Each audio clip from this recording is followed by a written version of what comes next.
2, 3. Ya, assalamualaikum warahmatullahi wabarakatuh. Waalaikumsalam warahmatullahi wabarakatuh. Selamat pagi semuanya. Pagi Pak. Ya, sebelum mengawali pembelajaran hari ini, lebih baiknya kita berdoa dulu ya. Ya, Untuk Mas Pak. Omet bisa dibimbing dulu Mas. Ya, berdoa menurut kepercayaan masing-masing. Doa dimulai.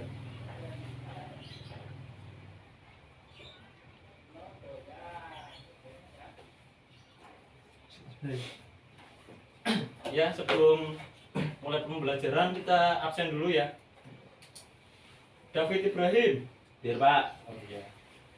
Sugron Habibur Rahman. Hadir, Pak.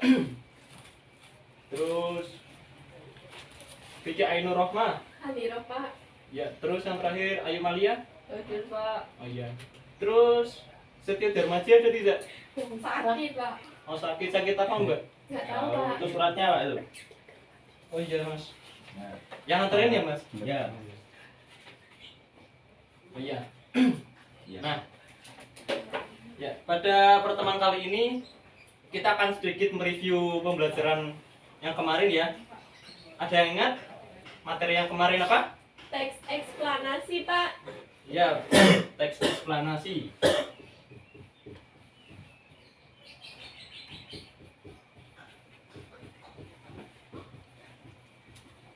Nah, masih ada yang ingat teks eksplanasi itu apa? Saya Pak. Ya, apa Mbak Vicky?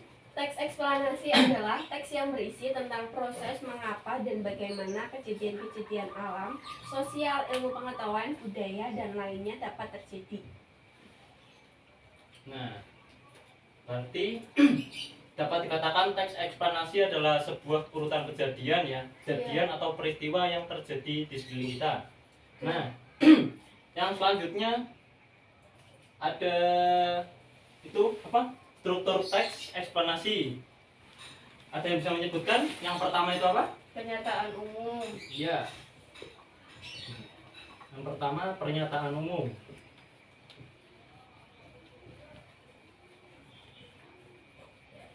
Ada yang bisa menyebutkan apa itu pernyataan umum? Mas David mungkin?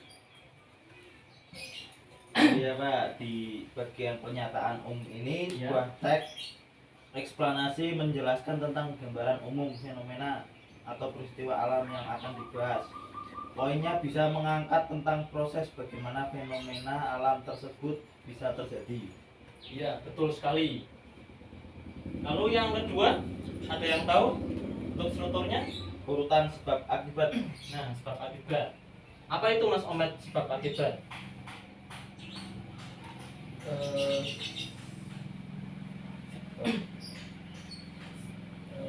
Ayo, apa? Kan kemarin sudah dijelaskan.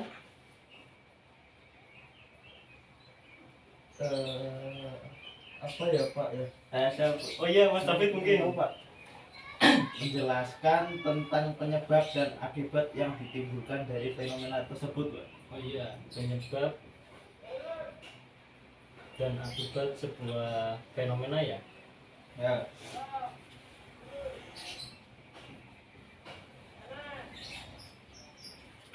Nah, lalu yang terakhir ada yang tahu? Interpretasi.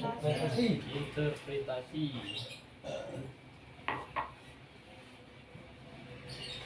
Nah, apa itu interpretasi? Penarikan kesimpulan Pak.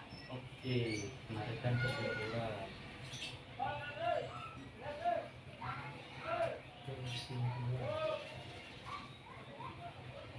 Nah, dari materi ini kita dapat disimpulkan ya bahwa teks eksplanasi itu di dalamnya adalah sebuah teks yang memuat sebuah informasi, kejadian atau peristiwa di sekitar kita yang berisi pernyataan umum, terus sebab akibat sebuah kejadian itu, dan yang terakhir ada interpretasi atau penarikan kesimpulan dari kita sendiri. Iya.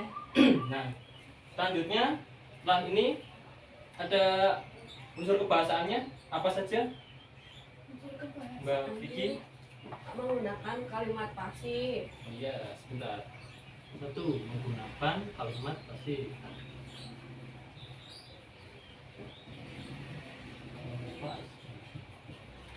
Yang selanjutnya?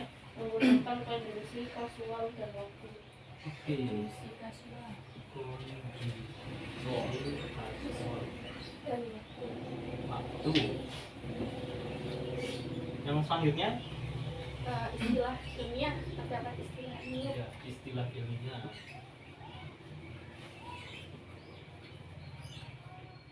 Yang selanjutnya masih ada lagi? Menggunakan kata kerja material dan rasional. Oh iya. Kata kerja material dan rasional. Nah, inilah ada unsur-unsur bahasaan dari teks eksplanasi ya. Nah, selanjutnya nanti mungkin kita akan sedikit bermain sebuah permainan yang sudah saya buat. Tapi sebelumnya ini saya hapus dulu.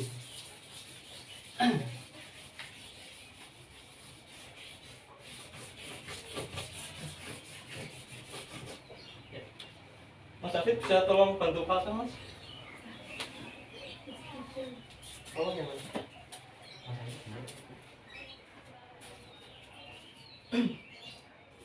Nanti saya akan membagi menjadi 2 kelompok ya. Kelompok yang pertama bisa yang ini sebelah kiri saya dan kelompok kedua sebelah kanan saya. Di sini sih mas. Ya. Nanti tugas dari masing-masing kelompok itu berbeda, tidak ada apa ya, saling kerjasama. Mungkin nanti kelompok 1 bisa menyusun struktur teks eksplanasi yang benar itu dimulai dari apa sampai terakhirnya apa itu. Lalu untuk yang kelompok 2 nanti bisa menganalisis dari struktur itu. Ini Bapak sudah ada sebuah contoh teks, potongan teks, nanti bisa ditempatkan di bawah-bawahnya itu ya. Misalkan ini termasuk bagian apa gitu. Paham semuanya? Ya, mungkin dari kelompok 1 bisa maju dulu. Ambil ini kelompok 1. Ini nanti disusun untuk urutan. Langsung, Pak. Ya langsung bisa disusun urutan yang benar itu apa saja. Ini menyamping kok, Pak. Nggak tahu. Lurus aja. Lurus aja, Pak. Iya, iya.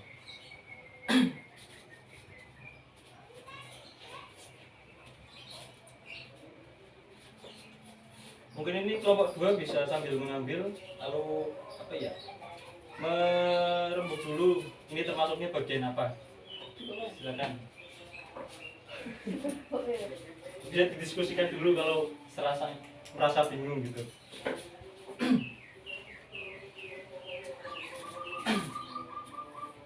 Pak, selain ini ada Pak? Apanya mas? Untuk contoh kan kemarin sudah dikasih. Oh, contohnya ini Iya, ya Pak. ini kan Enggak sudah apa. saya buat lagi mas agar tidak sama. Oh iya, silakan untuk kelompok 2 benar atau salah untuk struktur teksnya? Benar. Benar Pak. Yakin? Ya. Benar, Pak. Iya benar. Itu struktur teks yang disusun oleh kelompok 1 udah benar ya. Ya tepuk tangan dulu. Karena diawali oleh pernyataan umum, lalu diikuti oleh sebab akibat dan interpretasi si penulis itu. Ya, selanjutnya kelompok 2 sudah selesai belum? Ayo mana ayo. Silakan. Ini. Mungkin bisa setengahan mas, itu kan banyak. Nah, ini. Kamu ada Mas. Iya bisa ditambah lah mas. Yang termasuk ini kan ada banyak, misalkan bagian pertama masuk ke sebab akibat atau pernyataan umum. Ya.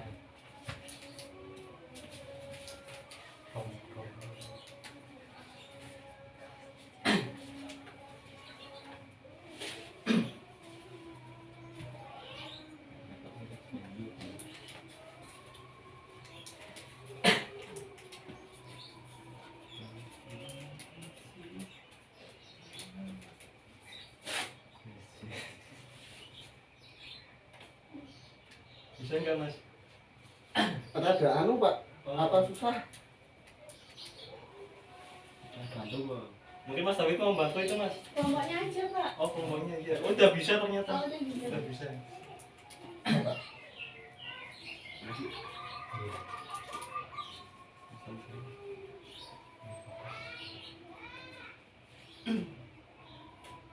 Pak, kalau benar dapat kuota ya Pak.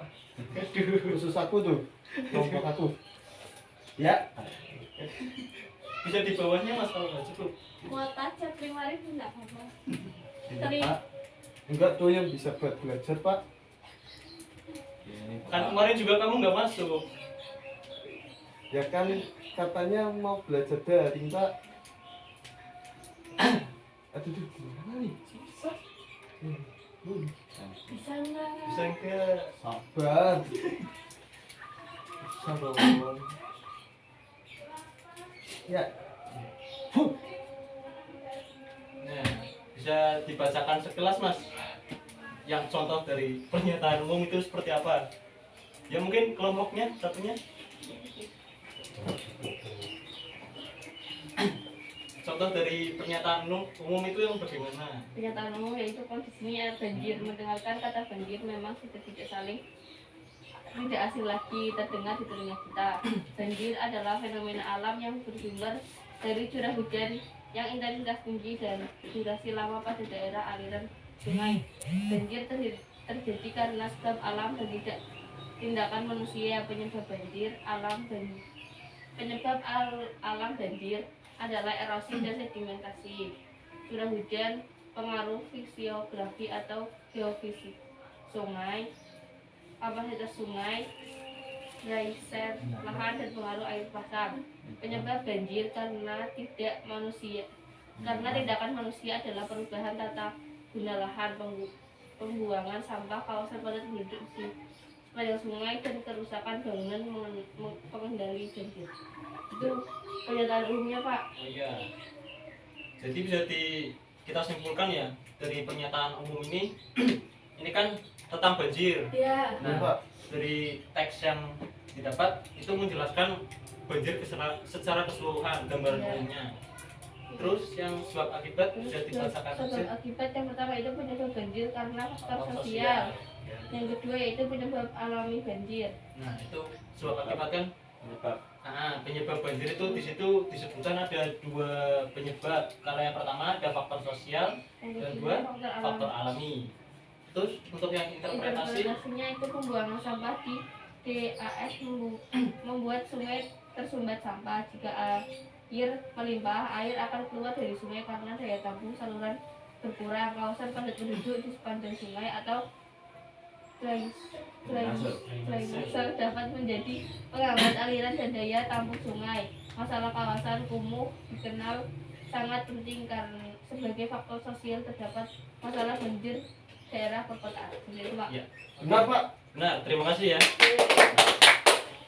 Dalam interpretasi itu biasanya berisi penarikan kesimpulan dari teks yang di atasnya, dan setiap orang mungkin bisa mempunyai interpretasi sendiri-sendiri mengenai penyebabnya.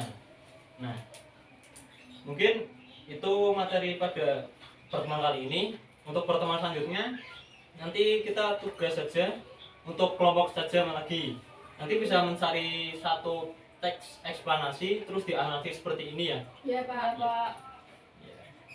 Ada pertanyaan sebelumnya? Paham Pak, sudah cukup Pak. Ya. Paham. Kalau sudah, ya kita akhiri saja ya pertemuan kali ini. Ya. Ya Pak. Wassalamualaikum warahmatullahi wabarakatuh. Waalaikumsalam warahmatullahi wabarakatuh.